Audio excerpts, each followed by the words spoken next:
So it is true that Jesus and the Holy Ghost lives in your body, which is their temple. There's one scripture that, for the past 3 weeks, it's almost a month, I've been meditating and meditating. I see I've never seen it before, and I used it to preach some couple of weeks ago. That is Galatians chapter 2, verse 20. It's giving me a new, radicalized faith. Let me put it that way. That I'm contesting, I'm fighting.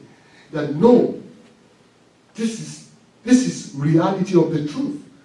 Can you show us Galatians 2:20, please?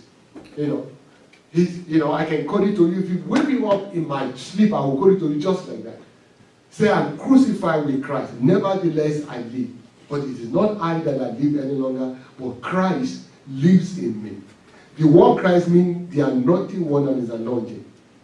Or the anointed one and his anointing. He said, Christ lives in me. Now he said, the life that I live in this body, I live by the faith in the Son of God who loved me and gave himself for me. So, if Christ lives in me, then I have chosen Christ to live in me. Any other thing that lives in me is illegal. Any other thing is illegal. Because this is his body, this is his house, this is his temple. This is his residence. He resides, he has taken residence in my life and in my body. Amen? And in your body. So I'm going to contest and fight against any other thing that do not belong to Christ that want to live in me. And that will include sin and sickness and disease, affliction, oppression. I'm going to fight in you that no, I have chosen Christ, my healer, the owner of this body. Don't forget, we're going to get that. He bought this body. He paid, not the devil. Satan, you didn't pay for this life. You didn't pay for this body. So you have no right to come here. You have no right to stay here. I don't want you. If I want to come to your house and pay you a visit and you don't want me, what am I going to do? You're going to change me. Pastor, I say I don't want you in my house. Leave. Or I'm going to call the cops. And we're going to call the cops of the anointing of Holy Ghost this morning and the blood of Jesus against the devil. Is somebody following me now? He says, Jesus lives in me. He lives in you. Is somebody following me now? So let's go on together. So, let's go back to the slide. So, your body belongs to Jesus Christ and all the attributes of Jesus Christ. Everybody repeat after me. Joy, peace, comfort, divine health, divine life, wisdom. All these are the attributes of Jesus Christ. These are the things that are supposed to live in us. Not anger, not bitterness, not sickness. Is somebody following me now? Okay, let's go on, please. Let's go to the next slide.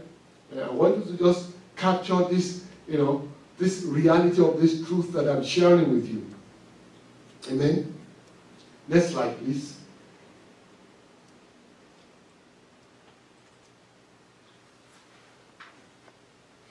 So, your body does not belong to Satan and his activities, sin, oppression, sickness, disease. You have to fight it. Okay, I'm going to ask one of the questions. Who do you choose? Who do you choose to live in your body?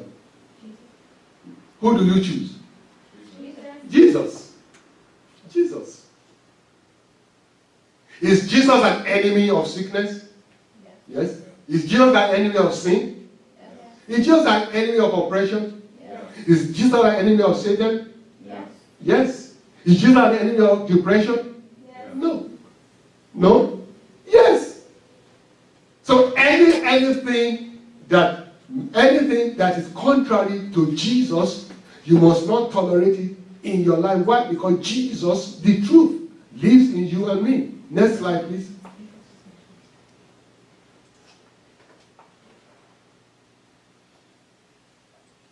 Everybody say power. Power. Say faith. Faith. These are the things that are supposed to live in us, not fear. Many times God says, do not fear. Do not fear. Only have faith. Only believe. So when fear comes in, no, fear, I cannot tolerate you. You don't belong in my life. Jesus Christ lives there. Faith himself lives there. Am I making sense? That's the way to do it. Let's go to the next slide because of time. Next slide. I believe you are seeing all this at home. So, now, because of Jesus lives in me, lives in you, lives in us, and we're not going to tolerate everything that's contrary to the will of Jesus, to the will of God. That's why I want us to look at Mark. Let's look at Matthew 21. Matthew 21, verse 11 to 14. So Jesus Christ, don't forget where we started from the Old Testament. God honored the temple. He gave a word, he gave his promise. My ears will be attentive to the prayer that they pray in this temple. That is why Jesus Christ said this. No, learn from verse 12. Matthew 21. Yes. Everybody, please pay attention and read with me. Then Jesus Christ went into where? He went to where? The temple of God. The temple of God. He went to where? Now, everybody look at me, please. Everybody look at me. At this time, Jesus Christ, please pay attention, very important. At this time, the Bible says Jesus Christ went into the temple of God. Did he ever say he lived there? No. So, when he went there, he also departed to go to his house. But guess what? Everybody watch this, please. Don't miss this. But now, he's not going back and forth. Permanently, he's now living in this temple. Amen. Did somebody follow me now? Yes, so read with me. Even when he visited, he could not tolerate what was not the will of God. How much more when he now lives in you? Oh, glory. Is somebody follow me now? Amen. Am I the only one excited? No. Then Jesus went into the temple of God, and can we read together? I need to engage. Even in your house, please read to me. Drop that phone and don't let it disturb you. If you are testing, you put your phone away. Okay? Don't miss this. Don't miss this. This is for you. Then Jesus Christ went into the temple of God and drove out all those who bought and sold in the temple. What did he do? He drove out. He drove out all those who bought and sold in the temple. Okay? Let's read on. And overturned the tables of the money changers and the seat of those who sold those. Okay? Why? Everyone say illegal. Activities. Okay? And he said to them, it is written, my house shall be called what? A house of prayer. Referring to what God promised Israel and Solomon in the Old Testament. 2 Chronicles chapter 7. Say, my house shall be called the house of prayer. But you are turning to the den of thieves. And Jesus Christ said, the thief has come to steal, to kill, and to destroy. John chapter 10 verse 10. So in other words, it was what they were doing was motivated by the devil. And the moment he drove them, the word drove them, and he expelled them. Everybody say expelled. He expelled them out of the temple. Now verse 14, very important. Please, verse 14. Look at what took place. There was no record of this, of verse 14, when all this illegal activity was just going on. The moment he expelled them, look at what happened. Then, that was it then. Then the blind and the lame came to him in the temple. Where? In the temple. And what? And he healed them. So, miracle and signs and wonders and healing and health was awaiting people, but the wrongdoings in the temple hindered them. But when God dealt with those wrongdoings, he chased out the devil out of the temple, just like we're going to chase out everything that the enemy has put in our life that is not of God. Then healing and restoration will take place this morning. Deliverance will take place this morning in the name of Jesus Christ. Amen. Is somebody following me now? Hallelujah. Praise the Lord. Hallelujah. Now, I told you, next slide please. I told you that this temple that was built by Solomon was very costly. Very, very costly. But this temple that is standing before you and your temple, your body, is much more costly than that. Yes. 1 Peter chapter 1, verse 18 to 19. Because this temple is now bought, is now built by something that money cannot buy. 1 Peter chapter 1, verse 18 to 19. The scripture says, can we read together?